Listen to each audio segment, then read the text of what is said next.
YouTube ప్రేక్షకులకు వీక్షకులందరికీ కూడా నమస్కారం. కార్యక్రమాన్ని ప్రారంభించేటువంటి ముందు చక్కటి శ్లోకంతో కార్యక్రమాన్ని ప్రారంభం చేసుకుందాం. శ్రీ విద్యాం జగదాం ధాత్రీం దుర్గస్థితిలయేశ్వరీం నమామి లలితానిత్యం మహాత్రిపుర సుందరీం చతుర్భుజే చంద్రకళావతాం తే కుచున్నతే కుంకుమారాకశోనాం పుండ్రక్షుభాషాం కుశపుష్పవానాం హస్తే నమస్తే జగతే కపాదః జ్ఞానానందమయం దేవం నిర్మలాస్ఫటికాకృతిం ఆధారం సర్వజ్ఞానాం హయగ్రీవముపాస్మే. జయ శ్రీమన్నారాయణ. మరి ఈరోజు ముఖ్యమైనటువంటి విషయాలలో భాగంగా ద్వాదశ రాశుల వారు ఏమిటి, ముఖ్యంగా శత్రు బాధలు తొలగిపోవడానికి, అలాగే శత్రువులు వారి మరి అభివృద్ధి చెందకుండా ఉండడానికి, అలాగే శత్రు నాశనం కావడానికి, అలాగే మనం జీవితంలో అనుకున్నటువంటి విషయాల రీత్యా మంచి అభివృద్ధి చెందడానికి ద్వాదశ రాశుల వారు ఏ దేవత ఆరాధన చేసుకుంటే, ఏ పరిహారాలు చేసుకుంటే, మరి ఏ హోమాలు చేసుకుంటే వీరికి బాగుగా ఉంటుంది అనేటువంటిది ఈ వీడియోలో తెలుసుకుందాం. కన్యారాశి వారు ఎవరైతే ఉన్నారో వారు శత్రువులపై విజయం సాధించడానికి, శత్రు బాధలు తొలగిపోవడానికి, అలాగే మరి అనుకున్నటువంటి పనులలో చక్కగా దిగ్విజయం సాధించడానికి, మంచి అభివృద్ధిలోనికి రావడానికి ఏ దేవీ దేవత ఆరాధన చేసుకుంటే బాగుగా ఉంటుంది, ఏ హోమాదులు చేసుకుంటే వీరికి బాగుగా ఉంటుంది, మరి అలాగే పరిహార మార్గాలలో భాగంగా ఏమి చేస్తే వీరికి బాగుగా ఉపకరిస్తుంది అనేటువంటిది ఈ వీడియోలో తెలుసుకుందాం.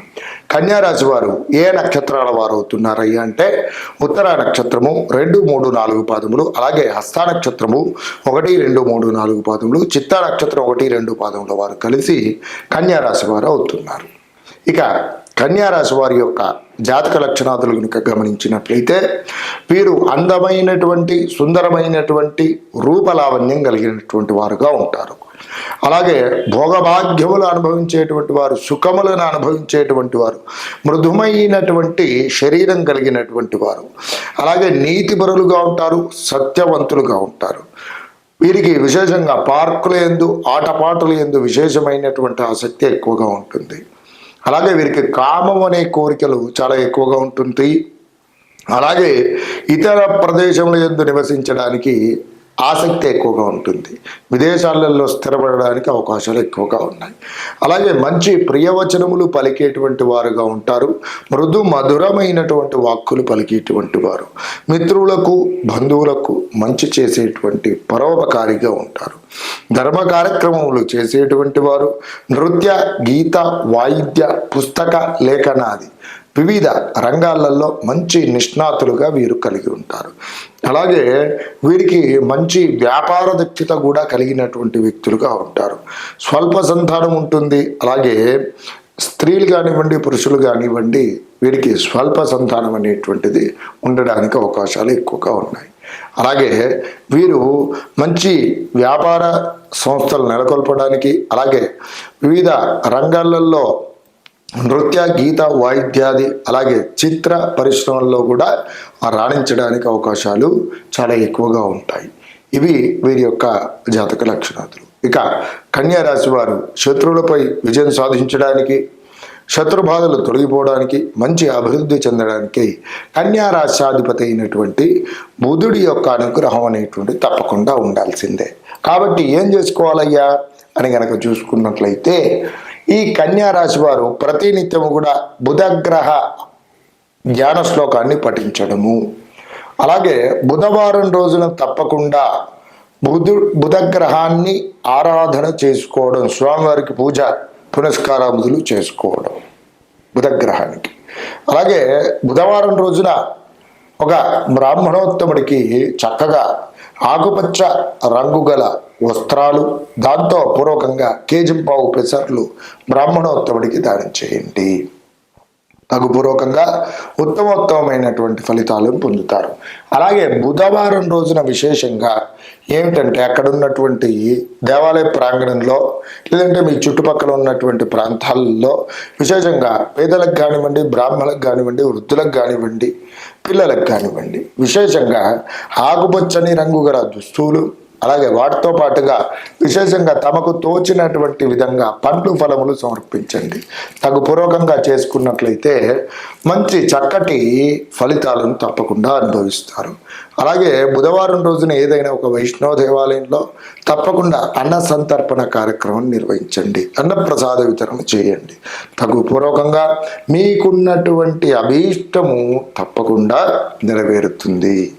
అలాగే ఈ కన్యారాశి వారు ఏ దేవీ దేవత ఆరాధన చేసుకుంటే వీరికి బావుగా ఉంటుంది అని కనుక చూసుకున్నట్లయితే వీరు ముఖ్యంగా శ్రీమన్నారాయణమూర్తి స్వామి వారిని ఆరాధన చేసుకోవడం చక్కటి ఫలితాలను ఇస్తుంది.